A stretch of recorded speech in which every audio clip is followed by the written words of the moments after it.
Now, Taoiseach Leo Varadkar and the British Prime Minister Theresa May have spoken in relation to the current Northern Ireland political situation and have agreed that the gap between the two parties is narrow.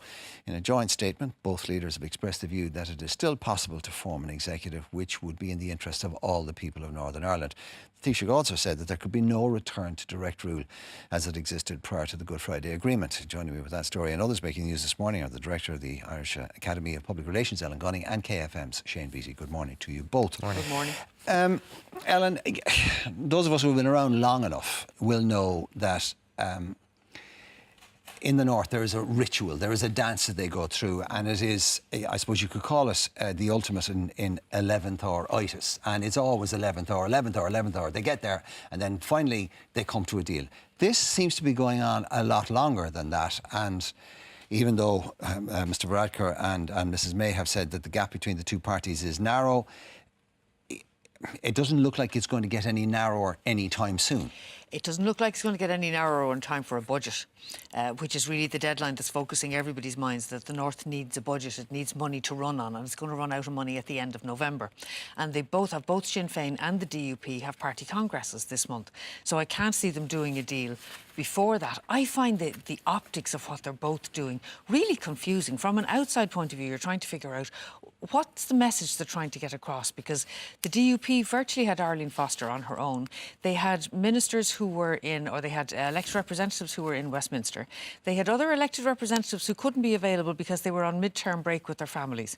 So they weren't available to negotiate, but they will be available from next week onwards. These people have been paid as members of the Northern Assembly since early this year, and the Assembly never sat, but they were on holidays when the negotiations came to crunch time. And then Sinn Féin seemed to actually, on the other side, seem to surprise people that they suddenly got so serious. They brought a very big team, but the DUP maintained they brought this huge agenda with them. So it became the Irish language, plus legacy issues, plus same-sex marriage, plus all sorts of other things. And if you look at the Assembly, when it actually fell, the late Martin McGuinness brought the Assembly down because Sinn Féin wouldn't do business with Arlene Foster because of the Cash for Ash scandal. That's completely been forgotten. She's now propping up Theresa May, and suddenly we have all these other issues to negotiate to create a deal between the two of them. I don't know what message they're trying to send to people. I think they're confusing people. I think that they've left it to the last minute. Somebody interestingly said to me in summer that they thought the deal had already been done, an insider, that the deal was already done, but that deals are never done in summer in the north. Exactly as you say, it's all about this brinkmanship. Deal is done, they'll play it out for a while longer, and at the end of the marching season, and maybe a month beyond, they will announce that all is good, they've come together. I don't know if something has gone wrong in the meantime, but it certainly doesn't look like they're going to be striking any deal in the coming weeks. What it doesn't look like, Shane, is that it doesn't look like either side want a deal. Yeah, the impression I get is that Sinn Féin are dearly missing Martin McGuinness here, which I think is fair to say for a variety of reasons. And also I think it's clear that Sinn Féin were pretty much ready to go here. They were ready to go with the deal, and the impression we get, certainly here, is that the DUP are the ones playing the big games here, and that they're the ones, I mean, the DUP are complaining that Sinn Féin have a shopping list before they'll agree to look at this restoration of power or whatever, but the shopping list is the Irish Language Act, same-sex marriage and a bill on Northern Ireland, and that's what they're looking for. The DUP are sort of saying we're not even willing to discuss this. So, I mean, just you would think to yourself, if you're living in the north, how annoyed would you be that, as you've said, we've elected people, we're paying them 49.5 grand a year for doing no work, essentially, because the Assembly hasn't sat. And I don't know how it's going to be resolved. I really don't. You can see everybody's frustrated.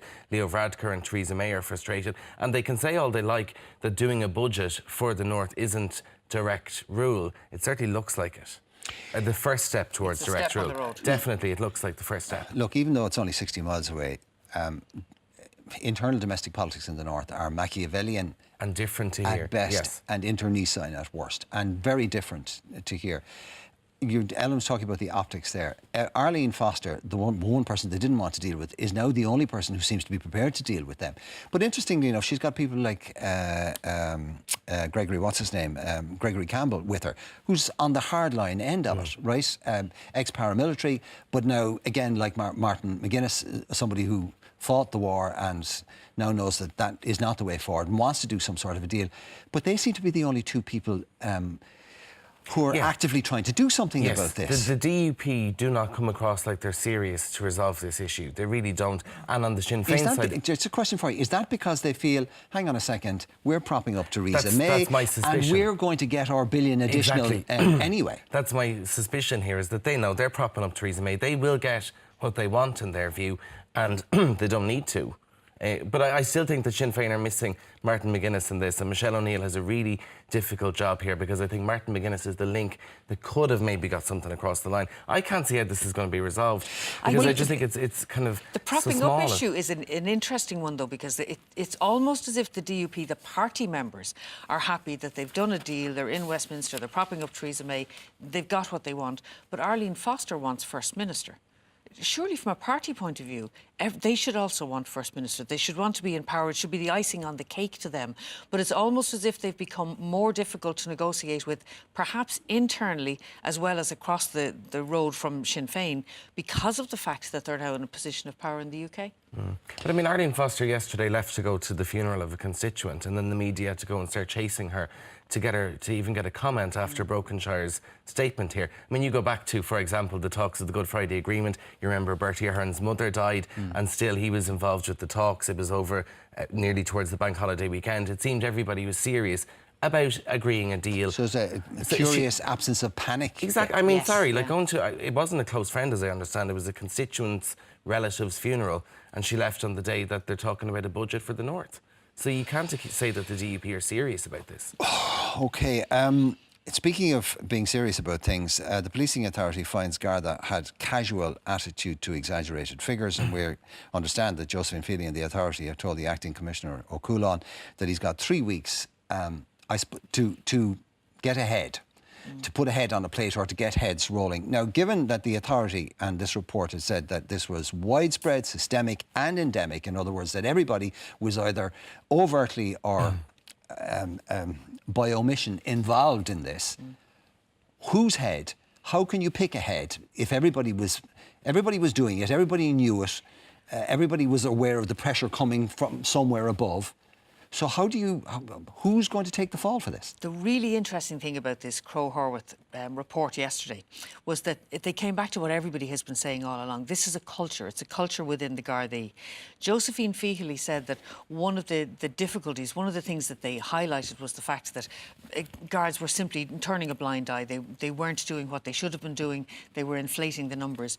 She said that you really don't need to be trained, that they didn't have sufficient training. There wasn't a good continuing professional development culture. And she said, well, you don't need to be trained to be honest, which was a very interesting point. And somebody else summed it up yesterday by saying that really what you need is it's a cultural change, it's a sea change within the Gardaí. And I don't know that picking one or two bodies is going to actually do that job. One of the things that really surprised me from the report was the fact that the district inspectors had been asked in March 2015 by the Commissioner to explain what was going on and to say what moves they would put in place to change things. They either didn't respond or vaguely responded and said, no, I'm looking at it. And in March 2017, the Commissioner had to ask the same question again. There's something wrong with the culture that allows a 2-year gap when you haven't had an answer to a question you asked as the boss. Shane, very quickly, the GRA have previously said, and the AGSI have said, that they will not allow any one of their members to be singled out and to take the fall for this. They won't tolerate that. They said they're not accepting any blame or responsibility for it, but they won't tolerate any of their members to be targeted for this. So what's O'Coulon going to do? What's he going to go back to the policing authority with in 3 weeks' time? Whose head?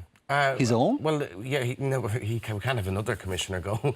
I think that he will just have to come back and say that we've implemented this reform of culture, is all he can do, really. I mean, the Social Democrats talk about that you get everybody in the top brass of the Gardaí to reapply for their jobs. But then you have a situation where for maybe a month nobody's in charge in the Gardaí, so I'm not sure how practical that is. But we've had that feeling. Yeah, he'll come back and say that we'll reform the culture of it, essentially. But don't forget, the GRA are saying that they did not inflate the figures, they elevated them.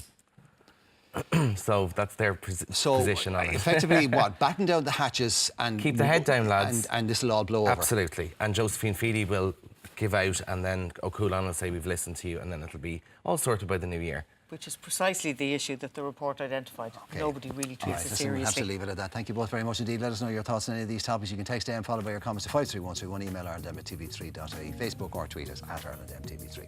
Plenty more to come with the programme. We'll be back after this short break.